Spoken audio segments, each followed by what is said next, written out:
Hello and welcome to this Autodesk Vision series. My name is Frederick Servant. I'm a Director of Engineering at Autodesk. It's my pleasure to introduce the work that Megalis has been doing on Oni, the Thunder God's Tale. Before they start their presentation, I'd like to present you the latest developments of Arnold and USD.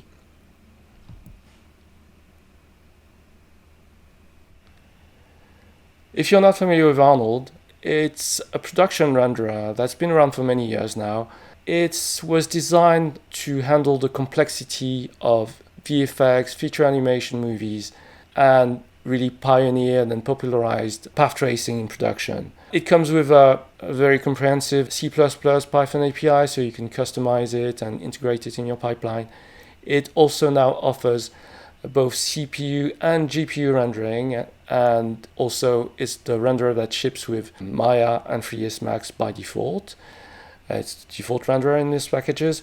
We also ship plugins for Dini, Katana, and Cinema 4D.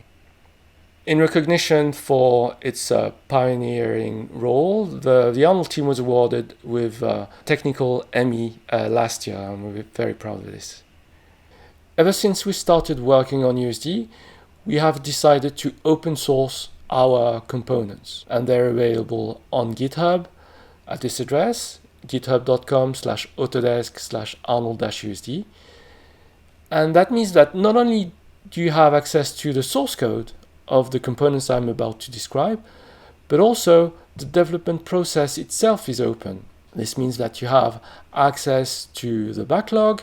You can view the current sprint and monitor the progress on all the tickets.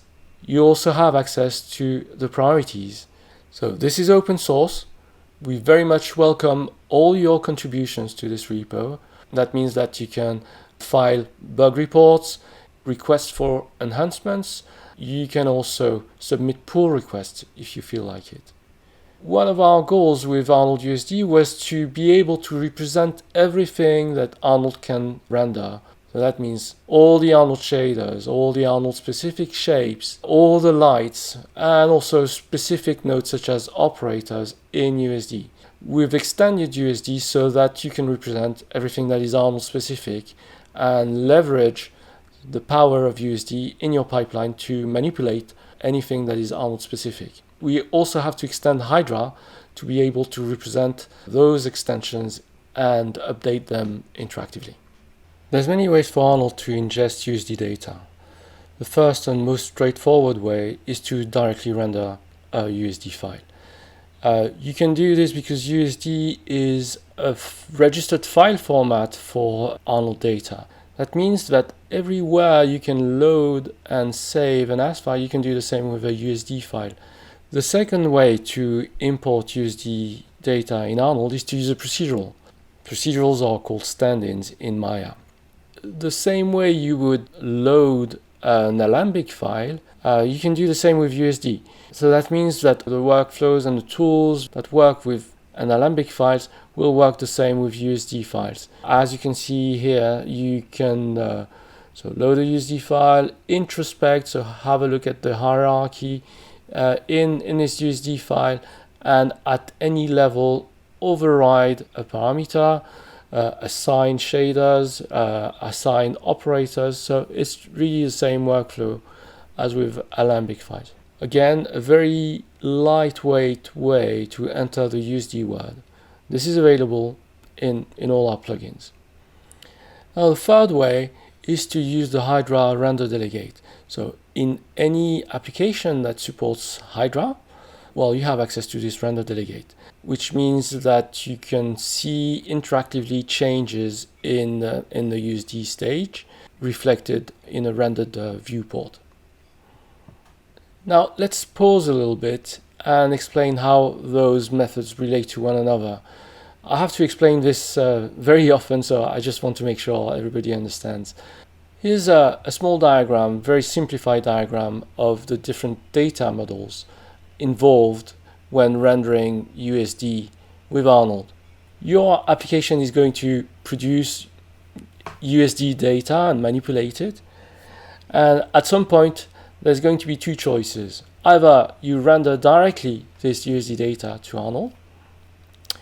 I would say that's the preferred way if you want to do batch rendering, because that's a very, straight from USD to Arnold and then render. Or you can go through Hydra, and Hydra is designed for interactive changes. It can notify the application. The application can notify Hydra of any change, and then Hydra is going to notify Arnold something needs to be changed to be re-rendered. So that's cool, but you don't necessarily need all this overhead to render in batch. As you can see, that's 2 translations instead of 1 direct, and Hydra is not USD and USD is not Hydra. Those are 2 different data models, so you have to write extensions to Hydra to represent everything that you could tweak in the USD, Arnold USD scene. So that is why sometimes there's a discrepancy between what you get when you render straight from USD or from Hydra. So we're not content with this state of We're addressing the discrepancies very, very actively, but that's just to give you an explanation on why they happen in the first place. The Arnold USD components are available in Maya through the Maya USD plugin. We support exporting all of the Arnold data through Maya USD, so that means that it will export Arnold shaders, lights, etc. Also to note, the stage between the Maya proxy shape and the Arnold procedural is shared, so that means that if you change things in Maya on this stage, it's going to update the Arnold render interactively. And also we support all of the Bifrost USD framework that was just released in Bifrost 2.4. Arnold USD is also supported in Houdini Solaris through our H2A plugin. The Arnold render delegate is available in the viewport, and you can author Arnold-specific properties in the render geometry settings and render settings. Cameras, lights, and render envelopes also have an Arnold tab to set the Arnold-specific properties. You can of course author materials using the full set of Arnold shaders in Specific Material Builder. Final frame rendering is available through Husk with recent support for Cryptomatte, but we also provide a drop-in replacement for Husk to render directly the USD stage and thus avoid the current limitations of Hydra with better translation performance. This combination of Solaris and Arnold is the solution that Megadist chose to render Oni. That was a very bold choice of them because a lot of things were missing back then, and I would like to thank them for their trust. Our collaboration has been very fruitful and we are delighted by the results. We have several similar collaborations with other studios on USD at the moment. Studios that are actually using Arnold and USD in production. Their continuous feedback is invaluable to us. Megadist and those other studios really help us define the priorities for production rendering with USD. USD, Hydra, and the Solaris integration are very active areas of development. The technology is still pretty new and there's a lot to do. The Arnold team takes pride in releasing often, and a lot of our recent releases contain numerous improvements and fixes for USD. Taken from the release notes, here's a partial list of all the USD features released in the last year. And here's a list of USD related bug fixes. To be honest, I stopped copying them after a while, but I think you get the point. All of this to say that if you tried Arnold with USD in Houdini or Maya in the past and hit some issues, please try again with the latest and greatest Arnold release. So what's next with Arnold USD? Many things. First, we'd like to improve the user experience in Houdini, as sometimes the solution is there, but it's not obvious for an artist to use and discover. Of course, we want to continue to support Maya USD and the procedural capabilities of Bifrost USD, and generally contribute to the USD workflow in Maya. Material X support in the context of USD is also high on our list. And finally, we will continue to implement features missing from Hydra in the Arnold context, such as color management, operators, and images. And now, something completely different. I'd like to take this opportunity to give you a sneak peek of the upcoming Arnold 7.1.3 release, focusing especially on the improvements in the shading of volumes. The standard volume shader now has an additional lobe in its phase function. This is useful to better model the complex phase function of clouds that have a very strong forward scattering peak, but also a backscattering component that can be approximated by a smaller lobe. This means better looking clouds, as well as more creative freedom with volumes. The volume emission now supports 2 extra modes for physically correct blackbody emission, taking into account the volume density. The new thermodynamic mode in particular gives an out-of-the-box realistic look in the presence of smoke for all pyro effects. Lastly, you have control over the contrast of the blackbody emission, allowing you to artistically tweak the look for fire. Thank you for bearing with me. It is now time to hand it over to Christophe, Jeffrey, and Dice to talk about their work on ONI. I would like to thank them for accepting our invitation to the Vision series and their great collaboration and trust on Arnold USD. As toolmakers, there's no greater reward than discovering what our users have been up to with our software, and we absolutely love the look of ONI. Take it away, Megalis.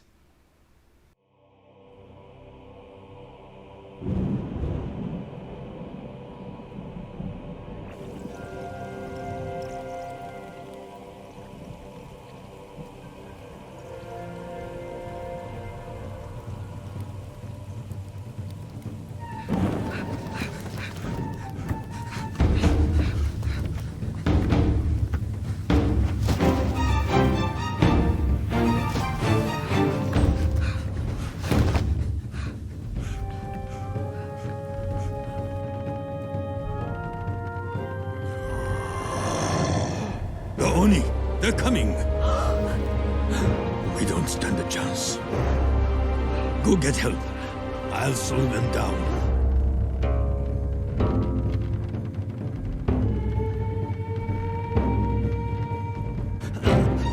Go! I am Tengu, guardian of this mountain. See ya!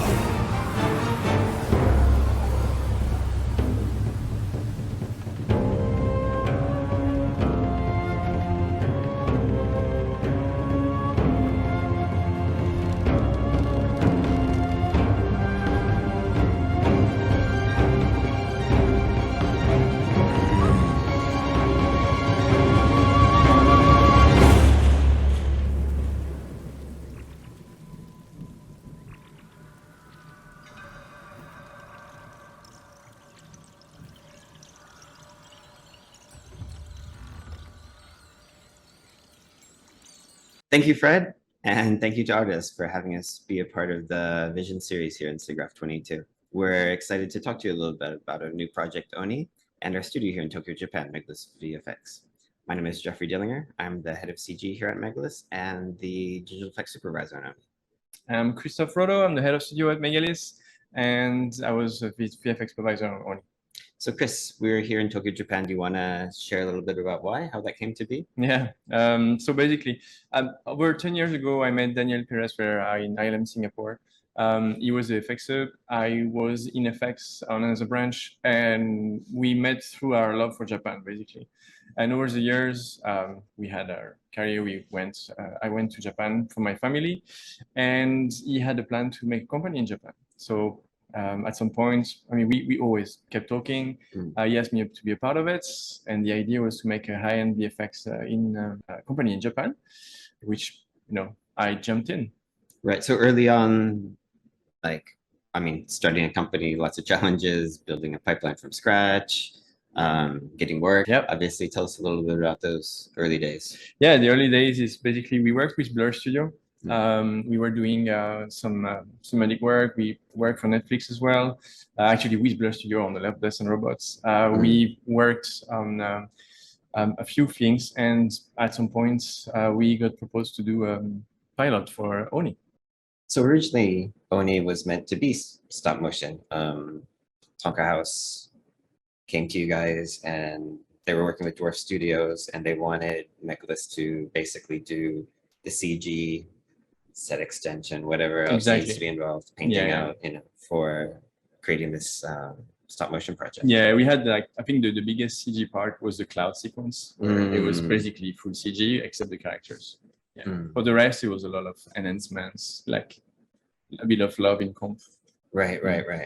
So then at some point, it actually became a full CG project, and Tonka House wanted Mechalist to do all of it. Yeah. So basically, I think we had a great relationship, and Tonka House wanted to work with us no matter what it was going to become, and we accepted the challenge.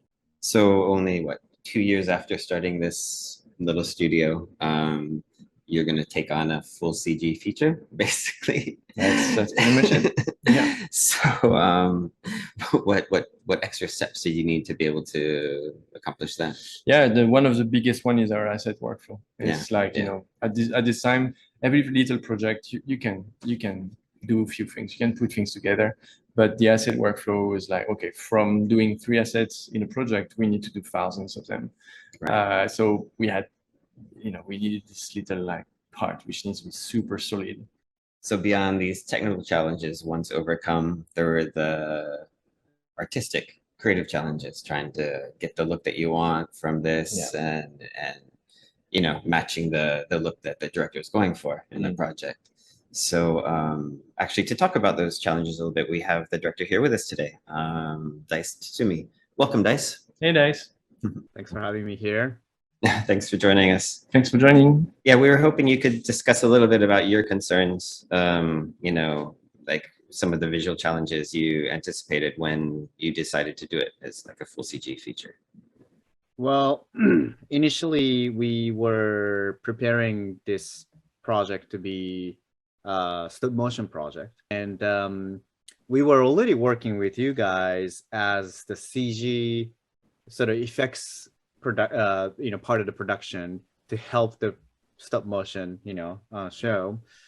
And when we hit the wall with the stop motion planning and we had to switch to full CG, my main concern was that how is it going to look the quality wise, because a lot of us, especially the founders of Tonka House, myself and Robert Kondo, we were art directors at Pixar when we left Pixar to make Tonka House, and we know how to make CG look good if we have the right time and resources and talent and everything.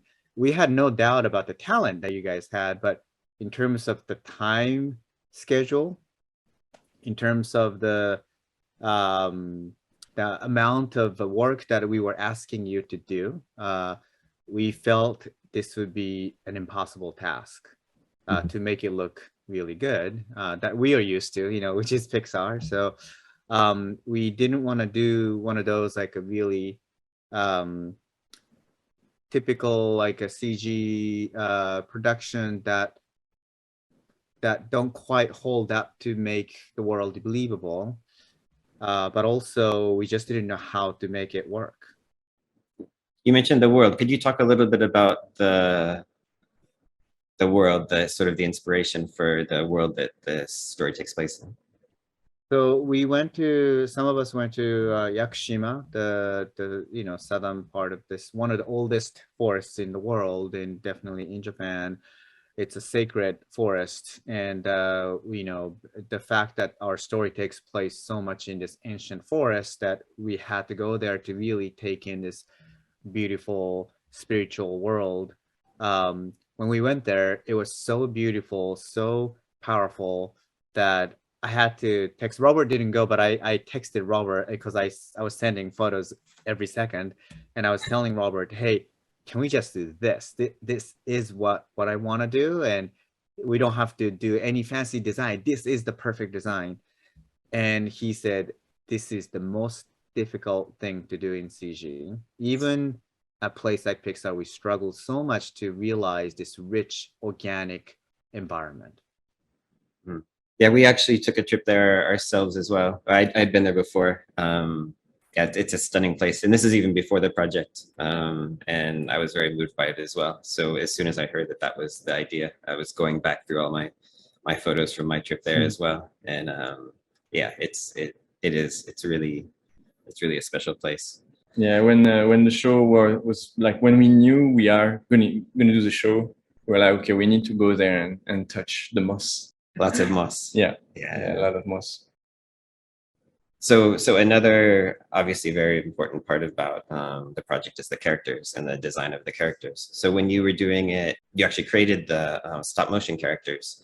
And I know Naridon was made of felt. I saw a couple different versions of Onari, but could you talk a little bit about what you were looking for and like the feeling of the characters in this world?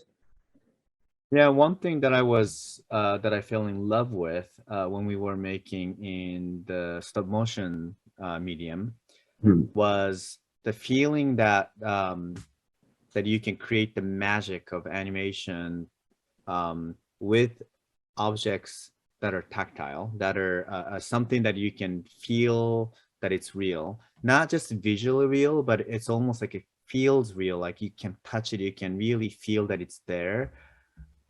As you guys remember in the beginning, I was just like really going for like, how can we make sure that they don't look CG that just exists only in a computer, but it feels like something that you can believe that's it right in front of you.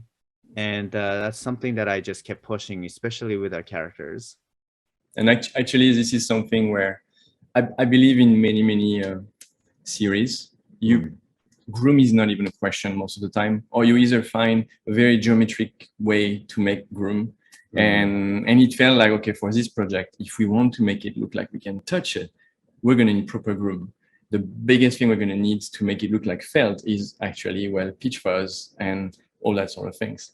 So that was one of the most challenging thing I think we had to deal with on this show with the resources. One of the first sequences we did was one of the first sequences of the film with Onari and Naridon in their house together. And when we started to see some of those first shots getting final render quality going through comp, you could sense that moment where you could almost reach into the screen and like touch the characters, and that was when I knew that we're on the right direction.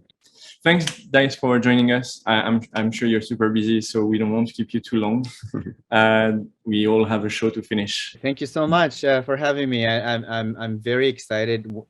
When the world watches Oni, the amazing craft you guys have done, and we've done together. And we only hope that people find it as beautiful as we find it. So thank you so much. I'll see you guys probably tomorrow. See you tomorrow, guys. Bye. All right, take care. So making a full CG feature is a challenge for any studio, but especially one that's just at its inception still, and still developing the pipeline.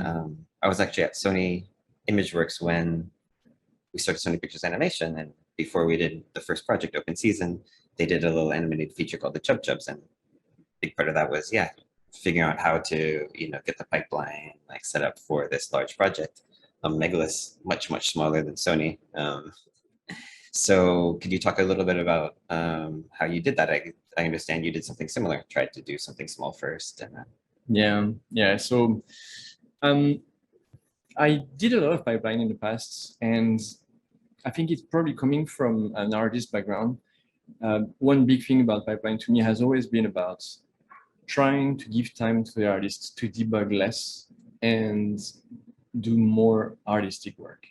And to be honest, this is probably what became the leitmotif of Megalith.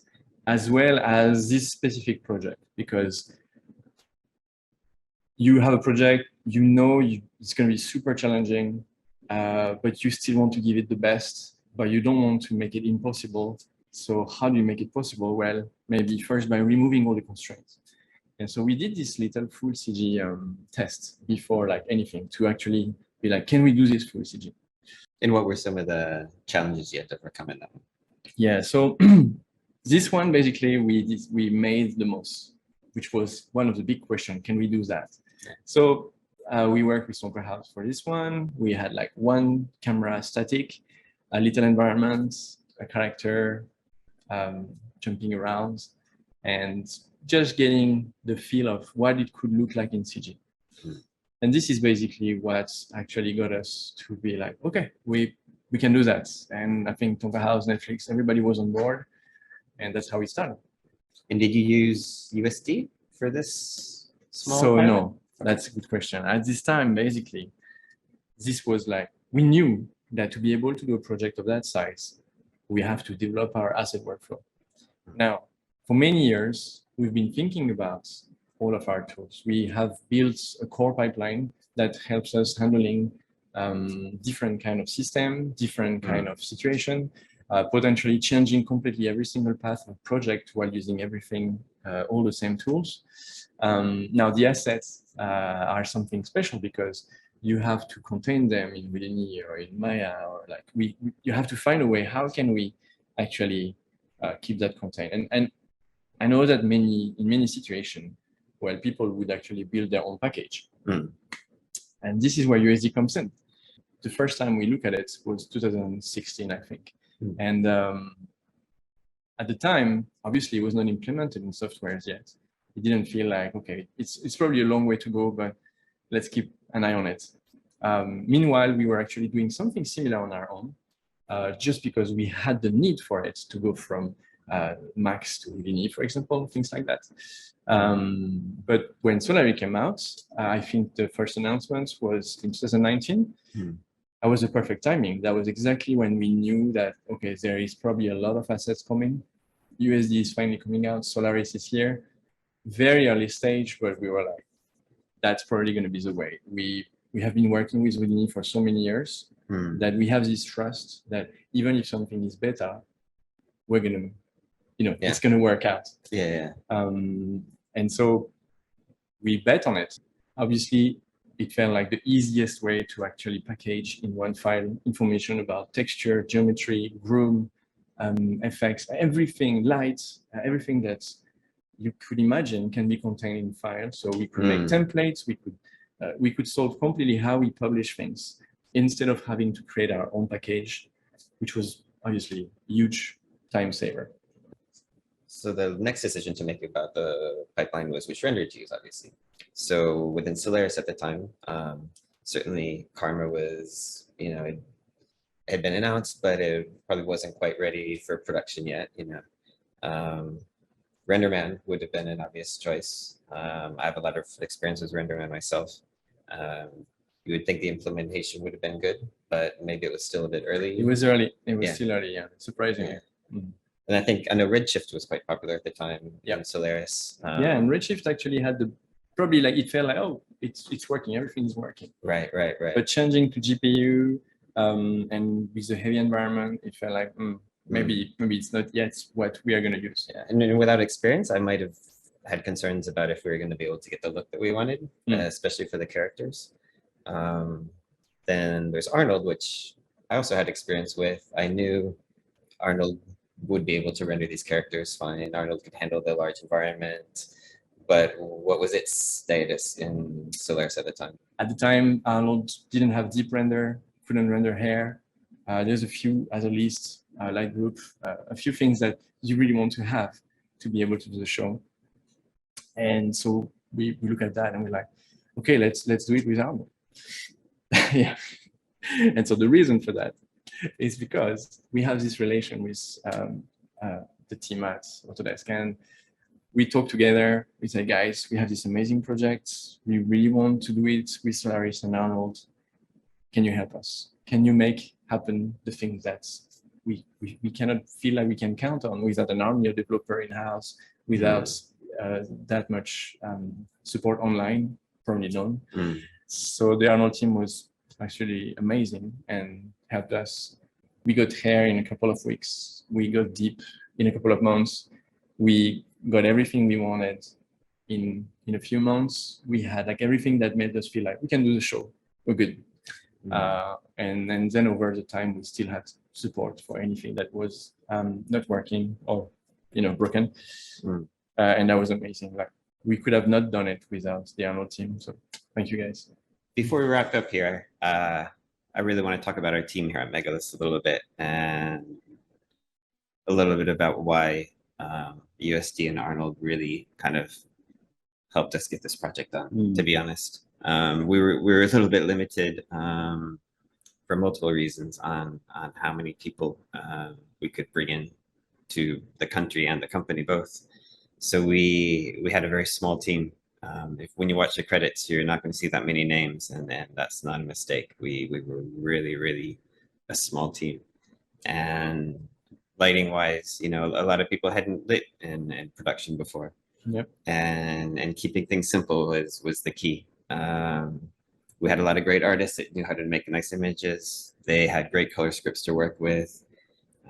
Setting the lighting direction, getting the right look, and the less they had to fiddle with knobs on the render, the better. And Arnold's really plug and play that way, I think, and really friendly. Basically, we built the project around the fact that we would be able to generate raw renders that can help us generating multiple ambience out of a single render. And so you can see here that out of that raw render, we are creating a night time, we're creating a sunny time, we're creating multiple kind of ambience. And while obviously it's not exactly correct, this is something we worked on very closely with the director. And we built this template, we built this idea around what really matters. How can we tell the story of the night time? How can we tell the story of the sunny time? And how can we not have to re-render things multiple times? Our 2D supervisor, Ashley, really made a nice template for the compositors to work with. I think our lighting template was nice and simple. We had people, some of our asset artists, when they freed up, we'd say, hey, we need help getting renders out. And they'd say, hey, I'm not a lighter. And we'd be like, well, we think you can light on this show. So we gave a lot of people their first chance to light. But I mean, there was nothing to teach them Arnold-wise, regarding Arnold. We could just really let them focus on, lighting. Yeah, and that's the great thing is it's stable. It's like if we have good setups, it will go through just fine. Yeah, and then that's what made this project possible, honestly. I know that we're very happy with the pipeline that we set up for the show, and considering where we started from, obviously, we made it a long ways, but there's still a bit further to go. So thinking of pipeline version 2.0, there's lots of sort of mental tickets we've written to ourselves that we'll have to address after the show's over. But I think that, USD and Arnold will definitely be a part of that going forward for sure. Yeah, we are preparing the few next shows, and definitely it's already a part of the new show. People who've never been on Oni before work on it, and out of the box, it's working quite well so far. So we're also excited to use the next versions. We kind of locked off on Houdini 18.5 and Arnold. That was 2 years ago. So yeah, exactly. With our custom builds. So we're looking forward. We've already read all the release notes and looking forward to getting to play with some of the new technology out there for sure. Yeah, all the stuff Fred promises. Yes, exactly. Back to you, Fred. Back to you, Fred. That's actually fun.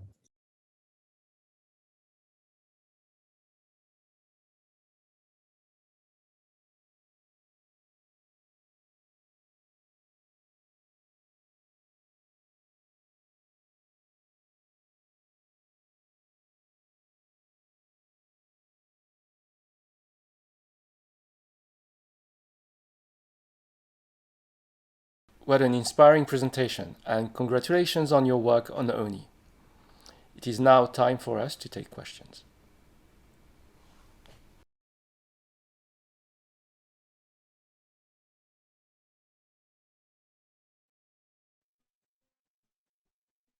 All right. Hi, everyone. Thank you for joining us for the fourth session of our Vision series. I want to also thank Fred and Jeffrey and Chris for that presentation. The world of Oni looks pretty amazing, and I can't wait until we can watch it live. My name is Rob. I'm marketing manager here at Autodesk, and I'll be moderating our Q&A session with these wonderful gentlemen we have here. How are we all doing? I know we're joining from a bit everywhere. Fred, you're in Paris. Chris and Jeff, you're in Japan. How are we? Great. I think it's good. Yeah, we're all in different time zones, so I think Frederick had to make the biggest sacrifice. Yeah, it's quite late for me, but that's okay. All right, so before we dive into the first batch of questions, I just want to remind everyone watching that it's not too late to drop questions in the Q&A box. So drop them in there and we'll be collecting them as we go through the questions we currently have. So let's kick things off with a question for Chris and Jeff. Tell us about your experience working with DICE from Tonko House on this project. Yeah, so basically we met DICE when we started making the pilots, so over 3 years and a half ago. And from the beginning, he was someone very open, very easy to talk to, open to any kind of idea to make it easier, to make it better, and full of creativity, because never like stopping on we cannot do this, we don't have, it's like, okay, how can we still make it better by doing this, sacrificing that, doing that. So it's been always like this conversation with him where he understands what we're doing. He comes from being an art director especially on lighting, so he's extremely harsh on lighting, but it makes everything better. And it's been amazing working with him. Like you don't get often a director that actually knows what you're doing in VFX. So that makes a huge difference. Yeah, definitely. I'd say it's a pleasure because he's a great artist and he understands lighting, as Chris said. So as long as you were able to kind of accomplish the something realistic, he was very especially lighting wise, it's not very stylized. It's very much like just match what happens in real life. And he made some nice he did some little like recorded videos discussing like kind of his idea of like when the camera's facing towards the sun, how things look, when the camera's facing away from the sun, how things look, and like kind of created some guides for like both our lighting team and especially compositing team to use, and that was really helpful. An extra great thing about DICE is that he has his vision where he knows exactly what he wants. And it's not like, oh, today I want something different. Oh, let's do something different. No, it's like super clear. So obviously it helps the project being so great, because it's not like you have to do multiple time the same thing. You just know your goal. And of course, we all know that in a city project, that makes a huge difference. Awesome. So speaking of lighting, next question I have for you is, you seem to have a range of lighting setups from interior to exterior, sometimes in the middle of the woods and sometimes in a clearing, and the lighting feels realistic in each scenario. Can you talk about how you manage to get high quality lighting as opposed to what we might see in many CG series today? That goes back to DICE as well, I think, and Ryusuke as well. I think, like working with people who understand lighting, if you cheat, they notice it, so you don't cheat. So, I mean, especially with Arnold, a lot of times, if you see an interior scene, we don't really have any lights in the interior. All the lights are coming from outside, bouncing around the room. A lot of people listening to this will appreciate how expensive and noisy that can be, but we found ways to work around that and get what images we were happy with at the end, and that represented what you would get in real life.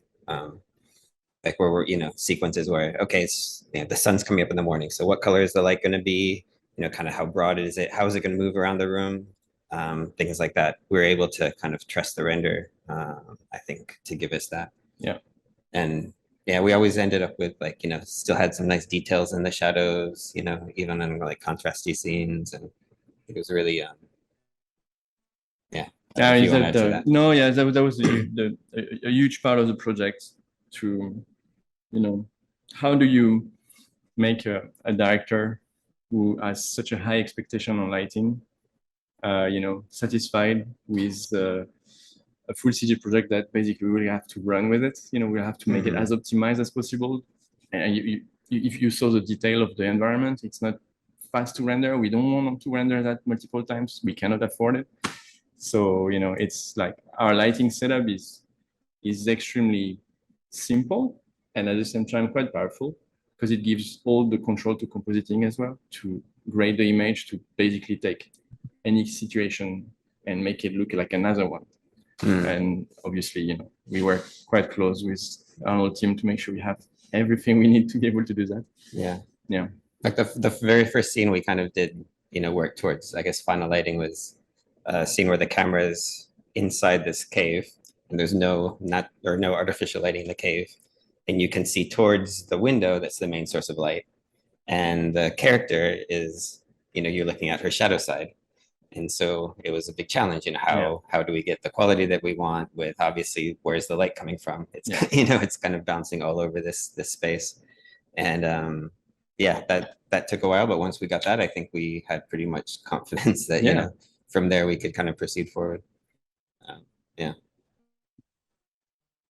Great. Another question coming in here. Did Houdini or procedural generation technology play a part in the making of this? Absolutely. So I mentioned it. This company, Megalis, was made by FX people using Houdini all the time. So doing procedural stuff is obviously like the first thing that comes to our mind to do anything. Clearly, whenever we thought about this island or this vegetation we have to make, it's like, okay, we can have full procedural, gonna make this the most efficient setup to create this environment. And honestly, we can create those environments now really, really fast. So clearly, it was huge. We actually generated some setup. I'm sure we will share that sooner or later, of like all these strange trees that are existing actually in this in Yakushima Island. We wanted to have something quite realistic.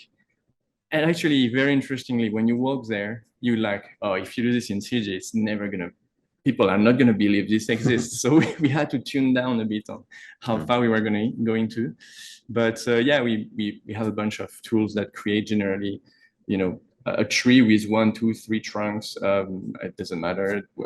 Automatically set all the roots on the tree, on the ground, just trying to get the full forest to look as natural as possible without, having to spend much time manual work after that.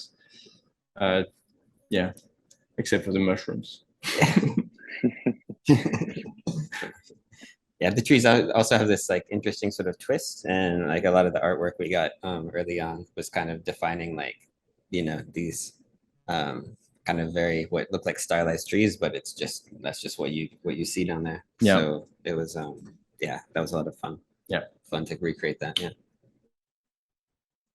So next question I have here. I'll point that one towards Fred.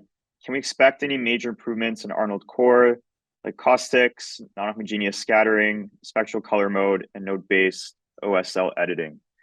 Yeah, we can expect lots of developments in Arnold. It's difficult to tackle everything at the same time. Those are major changes in Arnold. I can't disclose everything. I would say at least one of those items is going to be tackled, hopefully soon, but I can't give you any details, unfortunately. Lovely. Yeah. Great. Sending it back to Chris and Fred. As you had real stop motion assets built, were they modeled or scanned for their CG counterparts? Yeah, so basically we didn't use the CG set we got, okay, let me go back. So the puppet was built, right? You saw it in a previous video. One set was built. The set was built to actually shoot the stop motion pilot. It was not really meant for CG, but obviously we had it scanned, we had it checked, we studied it. It is not being rendered. We are not using it at all. We rebuild it, everything. But it's been used for a lot of tests and for a lot of the developments. I think one image that we didn't share that we could have was the image that Robert made of the entire set. So basically the design of at least the set, going back to that was created by Robert Kondo, who, you heard from a little bit there, but he basically created this world, and you can see everything in this world, where how each of the settings that the scenes take place sort of connect together. And so that was kind of the model, the design to match. We have another question here. The audience member says, I have a question about light tools. Back then, I thought Arnold X Solaris didn't have geometry light support. So did you guys just didn't use it or develop some workaround?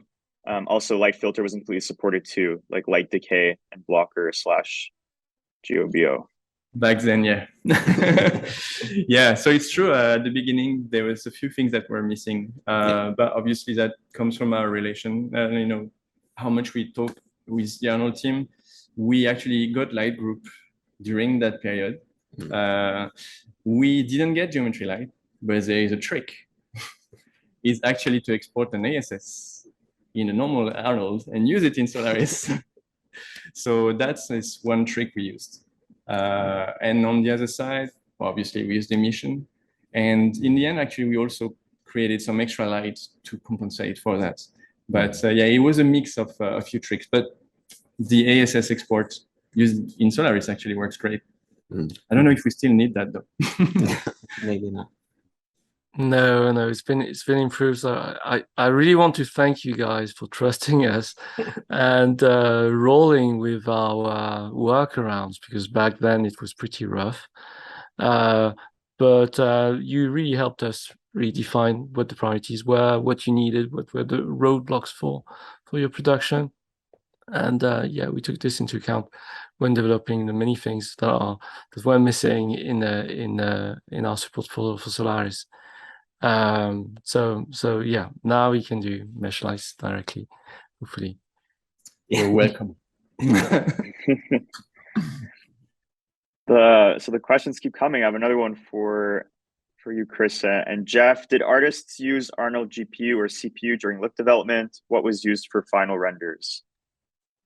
Right. So we haven't used Arnold GPU for that project.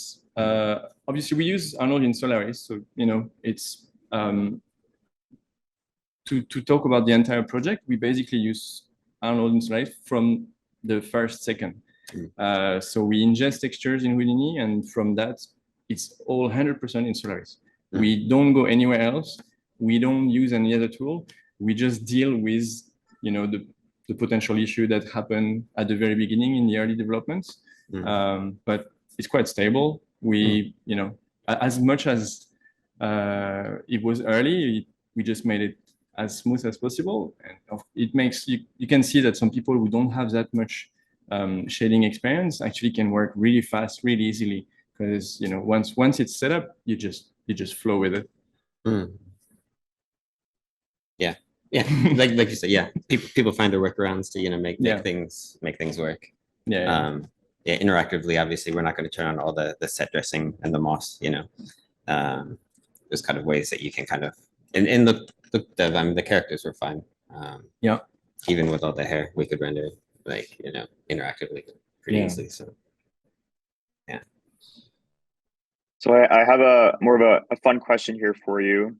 When you found out that you're going to be working on this project, what did you automatically look the most forward to, or what was the best moment of working on this series? Maybe you can't talk about what you're looking forward to, because okay. Yeah. So as you know, it was a stop motion project, and there is this video, if you search a little bit online, from Robert and Dice saying how much they wanted to work on that sort of project and how important it is. And obviously the pressure of going full CG and making still like the quality the project deserve was quite huge. So the day they were actually so happy about what the environment looks like and the confidence that they had into like what the character looked like in this environment. That was like one thing I was looking for the most, because obviously it's, you will always think of it as like, will we be able to reach the heights that these amazing people are looking for? And I don't want to be pretentious about we did it, but at least they seem to be happy. And when you mentioned video, one thing that reminded me of is like, so Dyson, they created a video, kind of an introduction video that they showed to everybody who starts on the show. So unfortunately, I think as people joined towards the end, we forgot to show it to him. But it was one of the first things that I saw, like the day that we kind of started working on the project together. Right. And he talks about how much the story means to him, the inspiration for the story. You kind of get to learn like why we're making this film. And I think that kind of makes you want it. It becomes a passion. You see how passionate he is about it, and really became a passion project for us. We put a lot of time into it because we cared about the work. I think that to me was what kind of was a big motivation. It is, and we are quite close to Tonka House team in general. So obviously, we don't want to let anybody down. We work on that together. So yeah, we could really feel the passion through that presentation and through this Q&A as well. I have another question here. How long was the render time per frame? That's a great question. So we have some strong machines here. Chris can maybe get into a little bit more of the specifics of them, but I would say at one point, I remember like one of the early character renders I had, it was interior shot, the one I was referring to earlier, where you're relying on a lot of indirect lighting. I think it was like 2.5 hours a frame. And to me, that was fine. And a couple of like the younger artists here were like, "Oh my God, that's so long." And I was like, "No, they'll like get used to it, to get the quality we're going for." That's, which I mean, to me, that was very reasonable. I think probably the longest render we've had on the whole show was probably about 12 hours, maybe. 12? I'm like what? Yeah, on like this massive environment, maybe like when we really push for like the noise. Right. Yeah. But average probably like final quality 2.5 hours, 3 hours is about right. Yeah. But the turnaround to actually work on the project in general is more like 5 to 10 minutes for any frame we develop with. And those are just the final frames that are taking so long. Yeah, I mean quarter res. I mean we always started quarter res, kind of low, maybe 3A samples. Those we could get back in less than 10 minutes a frame. Interior scenes even. So it gave us the feedback we wanted, and it was good to have a client that was willing to look at those frames and give feedback, even though they were noisy, and knowing that the final quality was going to be, Yeah, that's a good thing about working with people who actually know CG. Yeah. It's fine. Yeah.